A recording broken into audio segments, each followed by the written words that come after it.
So very good morning मेरे प्यारे बच्चों। आज का डिस्कशन स्टार्ट करते हैं पॉप फ्रांसिस के कोट के साथ। पॉप कहते हैं throwing away food is like stealing from the table of those who are poor and hungry. तो देखो मेरे प्यारे बच्चों, ये जो कोट है कहीं ना कहीं एम्फोसाइज करता है कि ह्यूमंस हैं उनकी मोरल और एथिकल रिस्पॉन्सिबिलिटी होती है कि हम अपने रिसोर्सेज को वेस्ट ना करें, क्योंकि आप सभी को पता है हमारे यहाँ पे हमारे वर्ल्ड के अंदर जो रिसोर्सेज हैं वो लिमिटेड हैं, और इन लिमिटेड रिसोर्सेज को अगर हम वेस्ट करेंगे तो कहीं ना कहीं जिनको उसका प्रॉपर यूज़ करना चाहिए वो उसका यूज़ नहीं कर पाएंगे। ये फूड के लिए भी अप्लाई होता है कि लेट से अगर हम फूड का जो है वेस्टफुल यूज़ करेंगे, मतलब कि ज़्यादा से ज़्यादा जो हम फूड है वो वेस्ट कर देंगे, जो खाने की चीज़ें हैं उनको वेस्ट कर देंगे। जैसे आपको पता ही है शादी ब्याह में क्या होता है कि जो फूड है वो जो खाना है वो कितना ज़्यादा वेस्ट जाता है। तो उसकी वजह से जिनको वो खाना मिलना चाहिए था, जो हमारे गरीब लोग हो गए, जो हमारे पुअर लोग हो गए, उनको वो फूड नहीं मिल पाता और वो हंगर और पॉवर्टी में जीते हैं। तो यही कुछ मतलब है हमारे इस कोट का, और बहुत ज़्यादा रिलेवेंट ये हमारा कोट है आज के हमारे डेली डिस्कशन से फूड वेस्टेज के ऊपर। देखो मेरे प्यारे बच्चों, ये जो फूड वेस्टेज का अभी तक जो ये वाला एंगल है हमारा एग्रीकल्चर सेक्टर आ गया, उसी के अंदर आ जाएगा हमारा फूड वेस्टेज। तो हमारा ये वाला जो एंगल है इसको हमने आज तक डिस्कस नहीं करा है। एडिटोरियल आया तो हमारे पास मौका आया कि इसे भी हम जो है एक बार संज्ञान में ले लेते हैं, इसको भी एक बार डिस्कस कर लेते हैं, क्योंकि ये भी हमारी नॉलेज बढ़ाने में मदद करेगा। और CAPF एग्ज़ाम के अंदर एग्रीकल्चर हो गया, फूड क्राइसिस हो गया, ये सारे जो टॉपिक्स हैं वो उसके जो है फेवरेट टॉपिक है। आप प्रीवियस ईयर के पेपर देखेंगे तो आपको समझ आ जाएगा कि किस टाइप के क्वेश्चन वो पूछता है। अपना PYQs एक बार देख लेना, ऐसे राइटिंग के मैं बात कर रहा हूँ। तो फूड क्राइसिस से रिलेटेड उसने टॉपिक पूछ रखे थे, एग्रीकल्चर से रिलेटेड पूछ रखे थे। तो ये सारी चीज़ें इंपॉर्टेंट है हमारे CAPF एग्ज़ाम के लिए। मतलब ये जो हमारा एडिटोरियल है और हम उन्हीं एडिटोरियल को डिस्कस करते हैं जो हमारे एग्ज़ाम के लिए इंपॉर्टेंट होता है। तो ज़्यादा देर नहीं करते, अपना डिस्कशन स्टार्ट करते हैं हमारे उद्देश्य के साथ। क्या हमारा उद्देश्य है मेरे प्यारे बच्चों? अपने नॉलेज पूल को बढ़ाना। ठीक है, हमारा सिर्फ एकमात्र उद्देश्य है अपने नॉलेज पूल को बढ़ाना, और उसी नॉलेज पूल में चलो एक डायमेंशन और ऐड करते हैं। देखो अभी रिसेंटली एडिटोरियल में बताया गया है कि रिपोर्ट आई है United Nation food waste index report 2024। इस रिपोर्ट के अंदर क्या बोला है? इस रिपोर्ट में बेसिकली यही बोला है कि पूरे वर्ल्ड की मैं बात कर रहा हूँ, सिर्फ इंडिया की बात नहीं कर रहा, पूरे वर्ल्ड वाइड जो है 1.05 बिलियन टन्स, बहुत ज़्यादा होता है ये, 1.05 बिलियन टन जो है फूड वो 2022 के अंदर वेस्ट हो गया। UN की रिपोर्ट है ये, फूड वेस्ट इंडेक्स रिपोर्ट हमारी 2024 की, कि 2023-22 के अंदर 1.05 बिलियन टन फूड को वेस्ट कर दिया गया। और ये जो फूड वेस्ट है ये कहीं ना कहीं जितने हमारे कंज्यूमर्स हैं उनका 1/5 है। मतलब कि जो 1/5 फूड है हमने वो ही वेस्ट कर दिया वर्ल्ड वाइज, ये यहाँ पे बता रखा है। 1/5 फूड को वेस्ट कर दिया, तो कितना लार्ज स्केल पे वेस्ट कर रहे हैं ये यहाँ पे बता रखा है। उसके बाद इंडिया की अगर बात करें तो यहाँ पे बता रखा है कि जो इंडिया है हमारा टॉप फूड वेस्टिंग नेशन है। टॉप मतलब कि इंडिया की रैंकिंग फूड वेस्ट करने के अंदर सेकंड आती है। सेकंड किसके बाद? चाइना के बाद। अगर यहाँ पे पर पर्सन की बात करें तो इंडिया के अगर वेस्टेज है, जो हमारा फूड वेस्टेज की बात कर रहा हूँ मैं यहाँ पे, जो हमारा म्युनिसिपल वेस्ट है उसकी बात नहीं कर रहा, जो हम फूड वेस्ट करते हैं पर पर्सन जो है हम एनुअली 55 kg फूड को वेस्ट कर देते हैं। 55 किलो फूड जो है हम पर kg वेस्ट कर देते हैं, ये हमारी UN की रिपोर्ट बोलती है इंडिया के संदर्भ में। और वैसे अगर यूनाइटेड स्टेट की बात करें तो US के अंदर ये जो है ये 73 kg पर पर्सन पर ईयर है। देखा जाए तो इंडिया के अंदर जो है फूड वेस्टेज कंपैरेटिवली US के कंपैरेटिवली कम होता है, लेकिन सेकंड स्टेज में कैसे आया? क्योंकि हमारे यहाँ पे जो पॉपुलेशन है वो वर्ल्ड की टॉप मोस्ट पॉपुलेशन है, टॉप पॉपुलेशन है, सबसे ज़्यादा पॉपुलेशन है, सबसे लार्ज पॉपुलेशन है। और इस पॉपुलेशन को अगर तुम 55 से भी इंटू करोगे तो कितना फूड वेस्ट हो जाएगा, इसीलिए इंडिया जो है सेकंड पोजीशन पे आता है फूड वेस्ट करने के अंदर। जो हमारी UN की जो फूड वेस्ट रिपोर्ट आई है उसमें बताया गया है। और यहाँ पे एक चीज़ जो है बहुत ही जो कॉन्ट्रास्ट जो आप देखेंगे कि एकदम ही अलग चीज़ देखने को मिल रही है, वो क्या कि इंडिया के अंदर जो फूड वेस्ट होता है वो कितना होता है? 78 मिलियन टन। हमारे यहाँ पे कितना फूड वेस्ट होता है? 78 मिलियन टन। और हमारे यहाँ पे 20 करोड़ जो हमारे भारतीय लोग हैं वो हंगर से जूझ रहे हैं। तो देखो ये जो कोट है कहीं ना कहीं यही कोट इसी चीज़ पे एम्फसाइज करना चाहता है कि जब आप अपने रिसोर्सेज को वेस्ट करेंगे तो कोई ना कोई उससे अछूता रह जाएगा जिसको उसकी ज़रूरत होगी। और यही हमारे यहाँ पे इंडिया के कॉन्टेक्स्ट में भी दिख रहा है कि 78 मिलियन टन तो फूड हम वेस्ट कर रहे हैं, लेकिन हमारे जो 20 करोड़ भारतीय हैं वो भूख में जी रहे हैं। और आप सभी को पता है कि 50% जो हमारी वुमेन्स हैं, ये भी रिपोर्ट आती रहती है, हम डेली डिस्पैच में डिस्कस करते रहते हैं कि हमारी जो 50% जो भारतीय महिलाएं हैं वो एनीमिया की प्रॉब्लम से जूझ रही है, हमारे जो बच्चे हैं वो माल न्यूट्रिशन की प्रॉब्लम से जूझ रहे हैं। और ये हो कब रहा है, जब हम 78 मिलियन फूड को वेस्ट कर रहे हैं। तो यहाँ पे इतना ज़्यादा फूड हम वेस्ट करते हैं, इसके ऊपर जो है ये एडिटोरियल एम्फसाइज करना चाहता है। आपको यहाँ तक तो समझ आ गया होगा। इसके बाद अब आगे चलते हैं। यहाँ पे बता रखे कि भाई फूड इतना वेस्ट हो क्यों जाता है। तो यहाँ पे देखो जेन्युइन रीज़न है और एकदम नॉर्मल रीज़न है। हमने अभी तक पढ़ा है, या फिर हम जब बुक्स वगैरह पढ़ते हैं, जैसे आप रमेश सिंह या मृणाल पटेल सर का भी अगर इकोनॉमी का लेक्चर देखेंगे तो वहाँ पे भी यही आपको देखने को मिलेगा कि हमारे यहाँ पे सप्लाई चेन नहीं है। लेकिन यहाँ पे सप्लाई चेन के अलावा भी बहुत सारी चीज़ें हैं जिसको हम देखेंगे। जैसे हमारा सबसे पहले हाउस होल्ड से चालू करते हैं। हमारे यहाँ पे जितनी ज़रूरत नहीं होती उससे ज़्यादा जो लोग हैं वो सब्जियाँ खरीद के ले आते हैं। सब्जी खरीद के लाने के बाद क्या करते हैं, फ्रिज में रख देते हैं। फ्रिज में रखी रह जाती है, रखी रखी वो सड़ जाती है। यही सारी चीज़ें यहाँ पे बता रखी है कि जो हम ज़्यादा ग्रॉसरीज जो है वो बाय कर लेते हैं जितनी ज़रूरत होती है, उसके बाद ये जो फूड होता है ये क्या हो जाता है, सड़ जाता है, ख़राब हो जाता है खाने से पहले ही। बहुत बार ऐसा होता है, आपके घर में भी होता होगा। और हमारी मील की कोई प्लानिंग नहीं होती, प्रॉपर प्लानिंग नहीं होती कि कब क्या खाना है। उसकी वजह से क्या होता है कि अननेसेसरी परचेज होता है, अननेसेसरी फूड बनता है, रिसोर्सेज वेस्ट होते हैं, और वो सारा फूड कहाँ जाता है, वेस्टेज हो जाता है। स्टोरेज फैसिलिटी की बात करें तो हम पे डीप फ्रिज तो होते नहीं है किसी घरों में कि एक बार रख दिया तो एक दो साल तक रखा ही रहेगा। लेकिन वो जो फूड है हमारा वो ख़राब हो जाता है हमारे नॉर्मल फ्रिजेज में 3-4 दिन बाद। तो यही क्या होता है, यही है हमारा फूड वेस्टेज। यही बनता है 55 किलो जाके साल के अंदर। ठीक है। इसके अलावा हमारे यहाँ पे जो हमारी एलेबोरेटिव मैरिज सिस्टम है, हमारा फेस्टिवल है, हमारी सेलिब्रेशंस होती हैं, उसके अंदर भी जो है जो हमारा शो ऑफ वाला कल्चर है, हमारा ये शो ऑफ वाला कल्चर है जिसको हमारे मोदी जी ने भी बोला कि भाई इसको चेंज करने की ज़रूरत है। हमें माइंडफुल कंजप्शन यूज़ करने की, माइंडफुल कंजम्पशन करने की ज़रूरत है, ना कि माइंडलेस। और ये माइंडलेस कंजप्शन क्या है, ये शो ऑफ कल्चर जो हमारा होता है कि शादियों के अंदर जो है 200 बाराती आ गए और 400 बारातियों का खाना बना लिया और वो सारा कहाँ जाता है, वेस्ट जाता है। सेम चीज़ वेडिंग में, सेम चीज़ फेस्टिवल में, सेम चीज़ सेलिब्रेशंस में होती है। तो ये क्या चीज़ करता है, ये क्या करता है कि जिनके जो डिज़र्व करते हैं उस फूड के लिए, हमारे जो पुअर लोग हो गए, जो माल न्यूट्रिशन वाले लोग हो गए, वो कहीं ना कहीं उससे अछूते रह जाते हैं। और यही हमारी रिपोर्ट बोल रही है, यही हमारे इंडिया का डेटा बोल रहा है। 78 मिलियन टन जो है फूड वेस्ट होता है, लेकिन 20 करोड़ भारतीय हमारे भूख से जो है वो जूझ रहे हैं। इसके अलावा हमारा वही जो हम स्टैटिकली पढ़ते हैं कि सप्लाई चेन वगैरह हो गई, रिटेल ये हो गई, ट्रांसपोर्टेशन और स्टोरेज वगैरह नहीं है हमारे पास। तो जो हमारे फार्मर्स हैं उनका फूड भी वेस्ट चला जाता है। प्लस ये जो सुपरमार्केट कल्चर है वो क्या, सुपरमार्केट कल्चर में क्या होता है कि एकदम फ्रेश फूड होने चाहिए, ज़रा सा भी हो गया तो उसको वो जो है इम्परफेक्ट करके साइड में कर देते हैं। तो वो भी क्या होता है, वेस्टेज में इंक्लूड होता है। प्लस हमारे यहाँ रेस्टोरेंट्स हो गए, होटल हो गए, ये भी ओवर प्रोड्यूस कर देते हैं फूड को और उसके बाद जो है वो आउटलेट में लगा देते हैं, सड़ जाता है, उसे फिर फेंक देते हैं। तो ये सारी चीज़ें क्या करती हैं, ये सारी चीज़ें कंट्रीब्यूट करती है इंडिया को सेकंड पोजीशन में लाने के लिए।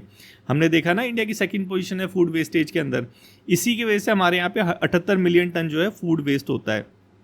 तो इसी कल्चर को चेंज करने के लिए हमारे मोदी जी भी बोलते हैं क्या, lifestyle for the environment, environment के हिसाब से लाइफस्टाइल लेके आना है, या फिर माइंडफुल कंजम्पशन। तो ये सारे इनिशिएटिव गवर्नमेंट के भी चल रहे हैं, FSSAI भी चलाता रहता है। तो ये भी हमें पता होना चाहिए, हम वैसे डिस्कस भी करते रहते हैं, ऑल्सो एडिटोरियल में नहीं बताया।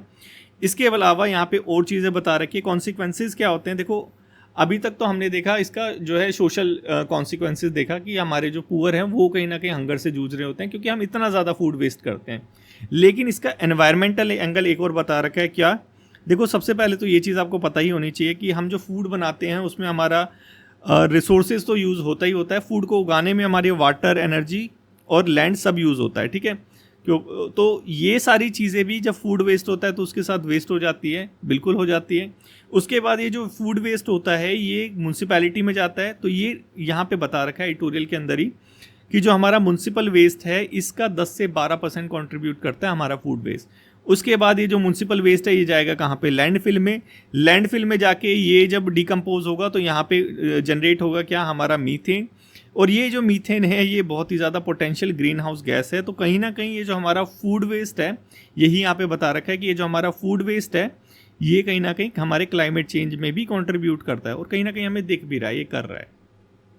तो यहाँ पे यही बता रखा है। और ये भी बता रखा है कि जो ग्लोबली जो total green house gas emission होता है उसका 8 से 10% जो है वो फूड लॉस या जो वेस्ट होती है उसकी वजह से जनरेट होता है। हमारा फूड वेस्ट या फूड लॉस की वजह से जनरेट होता है। तो देखो ये कितना ज़्यादा कॉन्सिक्वेंसेस सिर्फ हमारे ह्यूमंस के ऊपर नहीं, अल्टीमेटली इनडायरेक्टली भी हमारे क्लाइमेट चेंज को इफ़ेक्ट कर रहा है।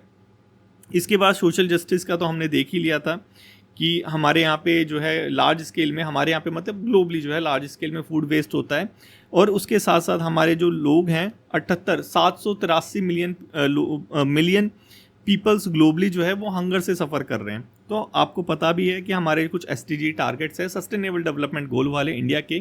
तो ये जो हमारा ज़ीरो हंगर टारगेट हो गया या कटिंग फूड वेस्टेज हो गया, कहीं ना कहीं ये भी इसका जो प्रोग्रेस है ये भी हिंडर होती है, ये भी कहीं ना कहीं इफेक्ट होती है किससे, हमारे फूड वेस्ट से। तो कहीं ना कहीं हमें इसको सॉल्व करने की ज़रूरत है, और एडिटोरियल में इसका सॉल्यूशन भी बता रखा है। सॉल्यूशन सिंपल है कि भाई हमें क्या करना चाहिए, जो प्रॉब्लम है कि हम मील प्लानिंग नहीं करते तो मील प्लानिंग करनी चाहिए, एफिशिएंट स्टोरेज होनी चाहिए, कंपोस्टिंग, फूड डोनेशन वाला जो कॉन्सेप्ट है वो होना चाहिए। आपको पता होगा कि दिल्ली के अंदर जो हमारी पुरानी दिल्ली गवर्नमेंट थी, जो लास्ट टाइम जो पॉलिटिकल पार्टी गवर्नमेंट में थी, उसने एक कॉन्सेप्ट चलाया था नेकी की दीवार। नेकी की दीवार, तो ऐसे कॉन्सेप्ट लिखने चाहिए। नेकी की दीवार क्या था कि जो हमारे सेकेंड हैंड कपड़े होते हैं या फिर हमारे जो कपड़े होते हैं जिनका हम यूज़ नहीं करते, उस तो हम क्या कर सकते हैं, उसको नेकी की दीवार पे जाके रख सकते हैं, ताकि जो हमारे पुअर लोग हैं वो वहाँ से सर्दियों में या फिर गर्मियों में वहाँ से कपड़े ले सकें। क्योंकि इंडिया के अंदर अभी भी इतने लोग ऐसी गरीबी देखने को मिलती है कि जहाँ पे उन पर पहनने के लिए कपड़े नहीं हैं। ठीक है, तो यहाँ पे वही चीज़ यहाँ पे बता रखी है।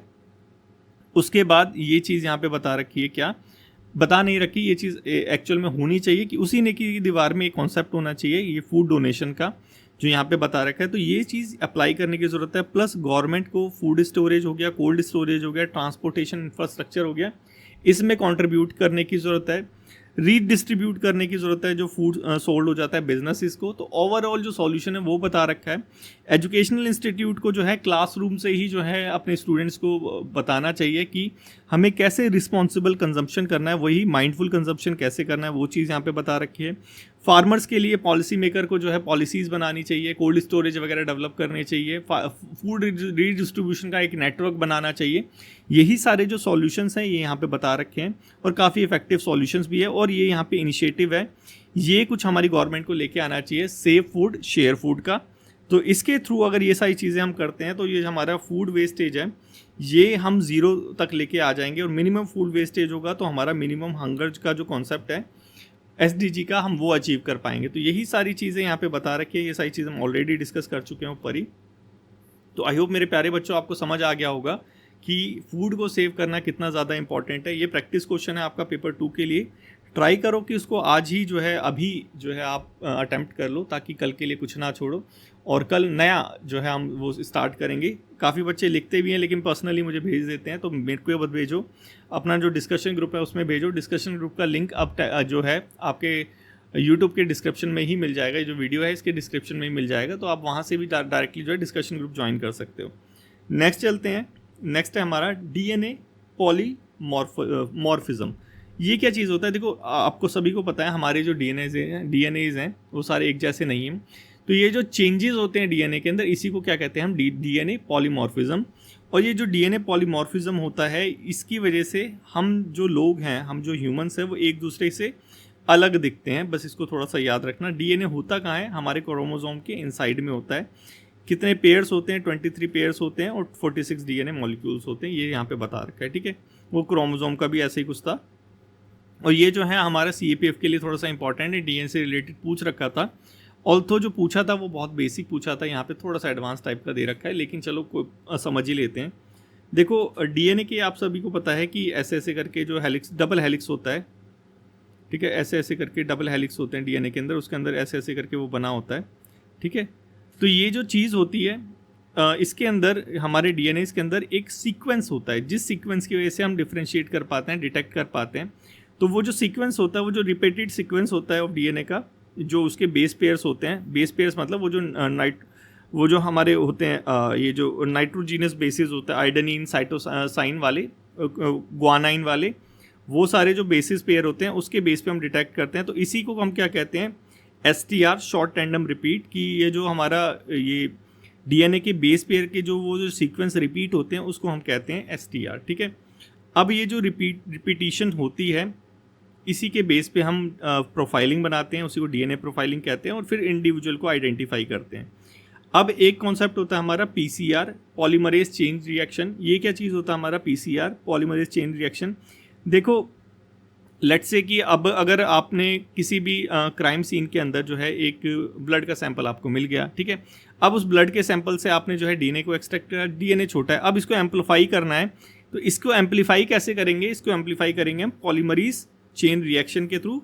तो यहाँ पे मिलियंस ऑफ कॉपीज बनाई जा सकती है, उसके बाद बड़ा हो जाएगा, फिर उसे हम डिटेक्ट कर सकते हैं। कैसे करते हैं? डीनेचुरेशन, एनलिंग और एक्सटेंशन प्रोसेस के थ्रू।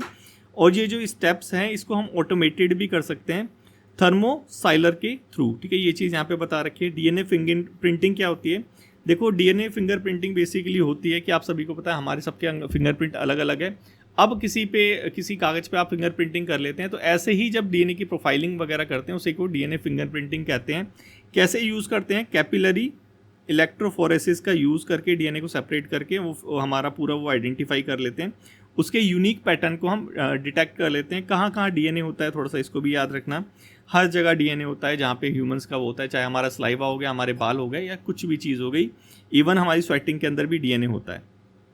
इसके बाद हमारा सिग्निफिकेंस हम देखेंगे तो यहाँ पे सिग्निफिकेंस में बता रखा है कि हाईली स्टेबल होता है हमारा डीएनए। कहाँ कहाँ यूज़ कर सकते हैं? एंसेस्ट्री ट्रेसिंग के लिए, मेडिकल एप्लीकेशंस के लिए, और हमारा क्राइम इन्वेस्टिगेशन के लिए। ये मेरे प्यारे बच्चों क्वेश्चन नंबर 1 है, इसको ट्राई करो अटैम्प्ट करने का। नेक्स्ट चलते हैं आईकेमी। ये क्या चीज़ है आईकेमी? देखो अभी क्या हो रहा है कि हमारी जो नेवी है वो अफ्रीका और इंडियन ओशन रीजन के अंदर, इंडियन ओशन रीजन तो हमने पढ़ ही लिया था, याद होगा, इसके अंदर थोड़ा सा कॉपरेशन बढ़ा रही है, क्योंकि आपको पता ही है इंडियन ओशन रीजन जो है कितना ज़्यादा इंपॉर्टेंट है स्ट्रेटेजिकली भी और ट्रेड वाइज भी, इकोनॉमिकली भी, ठीक है। तो इंडिया जो है इन 3 रीजन्स की वजह से यहाँ पे साइट किए गए हैं न्यूज़पेपर के अंदर कि हमारी जो स्ट्रेटेजिक वैल्यू है और जो हमारा डोमिनेंस है वो इस रीजन के अंदर बढ़ा रही है, ठीक है। चाइना, पायरेसी और हमारा होतीज रेबल हो गया जो शिपिंग के ऊपर बम फेंक देते हैं, वो सारा। तो अभी जो है अफ्रीका के साथ हमने मल्टी नेशनल एक्सरसाइज करी है आईकेमी। ये नवल एक्सरसाइज थी, इसको थोड़ा सा याद रखना। इसमें एक अफ्रीकन कंट्री नहीं थी, 10 अफ्रीकन कंट्रीज थी। को होस्ट इंडिया ने करा था तंजानिया के साथ, और हुआ कहाँ था ये? दर अस सलाम तंजानिया के अंदर, ठीक है। तो ये जो इन्फॉर्मेशन है आपको पता ही है, प्रीवियस ईयर के अंदर ऐसे ही क्वेश्चन पूछ रखे हैं, तो इसको थोड़ा सा याद रखना, ठीक है। उसके बाद इनिशिएटिव थे इसमें कोई जैसे इंडियन ओशन शिप सागर इनिशिएटिव, जिसके अंदर हमने INS सुनाया इसको डिप्लॉय करा था। वो पूरा जो है हमारा इंडियन ओशन रीजन जो है साउथर्न वेस्टर्न, इसको थोड़ा घूम फिर के आया था। 9 अफ्रीकन कंट्रीज़ जो थी उसके पर्सनल थे इसके अंदर, कौन कौन सी थी ये सारी लिख रखी है, सारी अफ्रीकन कंट्री, सेशल्स भी हो गई, हमारी श्रीलंका हो गई, मतलब 9 अफ्रीकन कंट्रीज और ये सारी कंट्रियाज भी थी उसके अंदर। पोर्ट कोल भी था। पोर्ट कोल क्या चीज़ होता है? देखो पोर्ट कोल होता है कि हमें किसी ज़रूरत के लिए हम किसी पोर्ट पे रुकते हैं, उसको पोर्ट कोल कहते हैं। लेट्स से हमें यहाँ से साउथ अफ्रीका जाना है, या हमें यहाँ से जो है इंग्लैंड जाना है हमारे शिप के अंदर, तो इंडिया जिस पोर्ट पे रुकेगा वहाँ पे पोर्ट कोल कहते हैं। बेसिकली ये एक एक्सरसाइज वगैरह होती है जहाँ पे हम जो हमारा जो नीडेड आइटम है उसको ले लेते हैं, अलग अलग पर्पसेस के लिए स्टॉपेज होता है वो। तो इसका स्टॉपेज कहाँ पे था? ये दरअसल तंजानिया के अंदर, नाका मोजाम्बिक के अंदर, पोर्ट लुइस मॉरिशस के अंदर, पोर्ट विक्टोरिया सेशल्स के अंदर, माले मालदीव्स के अंदर। मैच द फॉलोइंग करके यहाँ से देख सकता है कि भाई कौन सा पोर्ट कोल जो है कौन सी कंट्री के अंदर आता है, तो ये थोड़ा सा याद रखना, इसलिए मैंने यहाँ पे बोला है। बाकी वो सारी चीज़ वही है। एक और इनिशिएटिव था इसमें महासागर, जिसके हमारे मोदी जी ने मॉरिशस के अंदर अनाउंस करा था, किसके लिए? मरीटाइम सिक्योरिटी रीजनल कॉपरेशन के लिए। और ये जो हमारा महासागर है ये IOS सागर और IKME का ही पार्ट है, ये जो दोनों है ये इसी का पार्ट है महासागर इनिशिएटिव का। तो ये कुछ था हमारा इसमें। ये है हमारा क्वेश्चन नंबर 2। मेरे प्यारे बच्चों इसको कमेंट बॉक्स में कमेंट करो, देखो आ रहा है या नहीं आ रहा। उसके बाद नोटो चलते हैं। देखो अभी क्या हुआ, आपको पता है कि ऑर्गन ट्रांसप्लांट इंडिया के अंदर इसकी भी काला मार्केट चलती है। तो ये जो हमारे हॉस्पिटल्स हैं ये इसका जो डेटा है वो शेयर नहीं कर रहे। तो जो हमारा नोटो है, नोटो की फुल फॉर्म देखो, national organ and tissue transplantation organisation, इसने थोड़ी सी फटकार लगाई है कि भाई कॉम्प्लाइंस करो नहीं तो फिर एक्शन होगा। तो नोटो के बारे में थोड़ा सा जान लेते हैं। नोटो जो है हमारा नेशनल लेवल ऑर्गेनाइजेशन है। कौन सी मिनिस्ट्री के अंदर आता है? हमारी हेल्थ मिनिस्ट्री के अंदर आता है, ठीक है। फंक्शन क्या होता है? देखो जो जितने भी ट्रांसप्लांट होते हैं उसकी एक रजिस्ट्री तैयार होती है। तो जो नेशनल रजिस्ट्री है वो कौन तैयार करता है? हमारा नोटो तैयार करता है। कोऑर्डिनेशन करता है, डोनर हो गया, उसके हो गया, उनके बीच में कौन करता है? नोटो करता है। ऑर्गन से रिलेटेड जितनी भी सारी चीज़ें होती हैं हमारा नोटो करता है। मॉनिटरिंग कॉम्प्लाइंस जो है वो हमारा थोटा एक्ट के अंदर आता है। ये थोटा एक्ट क्या है? Transplantation of human organs and tissue act 1994, इसके अंदर वो कॉम्प्लाइंस आता है, इसी को वो वियोलेट कर रहे थे। और ये कौन मैनेज करता है? ये हमारा किसका फंक्शन है? नोटो का फंक्शन है। नोटा नहीं, NOTA नहीं, वो वाला नहीं, वोट वाला नहीं, ये दूसरे वाला है, ठीक है। इसमें वेटिंग लिस्ट वगैरह, ये सारी ऑर्गन ट्रांसप्लांट से रिलेटेड जितनी भी चीज़ होती है नेशनल लेवल पे, वो हमारा नोटा करता है। हेडक्वार्टर इसका दिल्ली के अंदर है, बाकी रीजनल के अंदर रोटा हो गया और स्टेट के अंदर सोटा हो गया, ठीक है। तो ये सारी चीज़ें थोड़ा सा याद रख लेना, ईजी थी, इतना ज़्यादा टफ नहीं थी। ये है हमारा क्वेश्चन नंबर 3 मेरे प्यारे बच्चों। इसको कमेंट बॉक्स में कमेंट करो। देखो कमेंट क्या है? तुम्हारी अकाउंटेबिलिटी है। तुम कमेंट करते हो मतलब तुम कंसिस्टेंट हो इस डेली डिस्पैच के साथ, और ये तुम्हें अल्टीमेटली हेल्प करेगा ही करेगा, तुम बिलीव करो या ना करो, ये मेरे को पता है, वो आप एग्ज़ाम वाले दिन देखेंगे, ठीक है। नेक्स्ट चलते हैं 24 मार्च, कल का हम डिस्कस कर लेते हैं कि कल हमने क्या क्या चीज़ें डिस्कस करी थी। हमने एंटी डंपिंग ड्यूटी के बारे में डिस्कस करा था, क्योंकि USA ने लगाया था चाइना के थ्रू, या फिर इंडिया ने लगाया था, ऐसा कुछ याद नहीं आ रहा करेंटली, लेकिन एंटी डंपिंग ड्यूटी कुछ हमने देखा था कि किसी कंट्री ने जो है इम्पोज करी थी। ये क्या चीज़ होती है एंटी डंपिंग ड्यूटी? हमने देखा था कि जो माल अपना देसी, जैसे पतंजलि का देखा था कि रामदेव बाबा 25 रुपये का टूथपेस्ट यहाँ पे बेच रहे हैं, लेकिन USA में वो 20 का बिल दिया। ये क्या चीज़ है? डंपिंग। इसके अगेंस्ट में जो गवर्नमेंट लगाएगी, टैरिफ लगाएगी, प्रोटेक्शनिस्ट टैरिफ लगाएगी, उसे हम क्या कहेंगे? एंटी डंपिंग ड्यूटी, ठीक है। तो यही देखने, अब देख लो कहाँ पे मिलता है ये सारी चीज़ें जो अभी देखी हमने। Protectionist tariff use to counter dumping and protect domestic industry, ठीक है, यही है हमारा क्या? Anti dumping duty. उसके बाद हमने देखा था कार्नेटिक म्यूजिक के बारे में, और मैंने बोला था कि ये आप जो है कमेंट करना, ये एक टफ है क्वेश्चन। अब दोबारा से देखते हैं कितना टफ है। Carnatic music is an offshoot of INC Madras session. देखो कार्नेटिक म्यूजिक उसका ऑफशूट नहीं था, कार्नेटिक म्यूजिक की जगह ये मद्रास अकेडमी उसका ऑफशूट थी, तो पहला गलत हो गया। It is a classical music tradition from both southern and northern India. नहीं, हिंदुस्तानी म्यूजिक था नॉर्थर्न इंडिया के लिए, तो ये भी हमारा गलत हो गया। The highest honour of Carnatic music conferred by the music academy, ये वाला हमारा सही है। और रविशंकर जी को नहीं मिला था, वो दूसरे थे, उनका नाम ये रविशंकर नहीं था, लेकिन मिला ऐसे ही कुछ था, इसी क्रिएशन के लिए था, लेकिन वो रविशंकर जी नहीं थे, ठीक है। तो C हो गया इसका आंसर। नेक्स्ट चलते हैं हमारा TB कैंपेन। TB चैंपियंस हमारा मेघालय था, हमने कल ही देखा था, याद है, ज़्यादा पढ़ने की जरूरत भी नहीं है। ज्ञानपीठ अवार्ड के बारे में कौन सी स्टेटमेंट जो है सही नहीं है? ज्ञानपीठ अवार्ड हमारे शाहू शांति प्रसाद जैन जी ने स्टार्ट करा था, हाँ ऐसा कुछ मुझे याद आ रहा है। हिंदी और संस्कृत लैंग्वेज में दिया जाता है, नहीं, ये वाला ही है हमारा। देखो इसको जो है which of the following statement is not correct regarding the, देखो यहाँ पे शायद करेक्ट स्टेटमेंट बतानी होगी, यहाँ पे करेक्ट स्टेटमेंट बतानी है, क्योंकि ये भी गलत है, क्योंकि हिंदी और संस्कृत के अंदर नहीं, यहाँ पे जो है ये उनके उसके लिए भी दिया जाता है, इंग्लिश के लिए भी दिया जाता है, ये नेपाली के लिए दिया जाता है, जो भी 8th शेड्यूल में आती है, 8th शेड्यूल प्लस इंग्लिश के लिए दिया जाता है हमारा ज्ञानपीठ अवार्ड। रविन्द्रनाथ टैगोर को मरणोपरांत दिया गया था, नहीं, ये भी गलत है। क्यों? क्योंकि पोस्टुमसली ये दिया ही नहीं जाता, तो ये हो गया गलत। उसके बाद साइंटिफिक डेवलपमेंट के लिए जाता है, नहीं, ये भी साइंटिफिक डेवलपमेंट नहीं, लिटरेचर के लिए दिया जाता था, तो 3 गलत है, हमारा 1 सही है, तो क्वेश्चन ही यहाँ पे करेक्ट होना चाहिए था, ए, हाँ यहाँ पे आंसर हो गया, ठीक है। अब देखता हूँ जिन बच्चों ने कमेंट बॉक्स में कमेंट कर रखा होगा उन्होंने शायद क्वेश्चन ही नहीं पढ़ा होगा सही से, तो हमारा यहाँ पे ए आंसर है, ना कि बी या फिर सी, ठीक है। ये क्वेश्चन ऊपर थोड़ा मिस्टेक हो गया, नॉट नहीं होना चाहिए था। सो आज की डिस्कशन में मेरे प्यारे बच्चों बस इतना ही है। आई होप आपको अच्छे से समझ आ गया होगा। Thank you so much for today's discussion. कल फिर मिलते हैं।